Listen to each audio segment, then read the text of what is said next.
Le Rassemblement national est vraiment extrêmement prévisible. Quand j'ai vu l'intitulé de la proposition de loi, l'amendement raciste qui est proposé, on l'a vu arriver avec vraiment à des kilomètres d'ici. Alors du reste, il est vrai que le lien entre racisme et allocation familiale, eh bien, c'est un vrai sujet.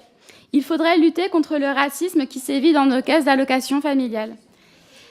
Une travailleuse sociale qui travaille en Seine-Saint-Denis et qui a 43 ans rencontre régulièrement des personnes de toute origine pour les aider à faire valoir leurs droits, et elle assure qu'elle et ils soient bien reçus dans les services publics français. Et son constat à ce sujet est absolument alarmant.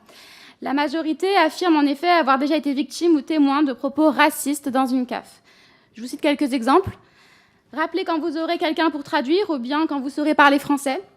Avec son nom arabe compliqué, ça va être encore un dossier complexe. Ou encore à propos de voyageurs.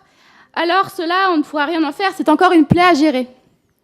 Donc il n'y a pas assez de garde-fous en vérité pour empêcher ces pratiques racistes qui sont aggravées par la précarité du personnel et par le manque de moyens. Donc je pense que c'est plutôt à cela qu'il faudrait s'attaquer plutôt que, encore une fois, d'opposer les gens avec les autres. En réalité, cet amendement, une nouvelle fois, démontre l'obsession du Rassemblement national vis-à-vis de l'immigration. Et vous pensez que tous les problèmes de la société française sont dus à l'immigration. Bon, c'est faux, c'est archi faux. Et là, en fait, vous faites une grave erreur. Ça a bien été dit par Jérôme Guedj, c'est-à-dire que l'ensemble du système français de protection sociale est basé sur l'universalité, avec un truc qui devrait vous plaire.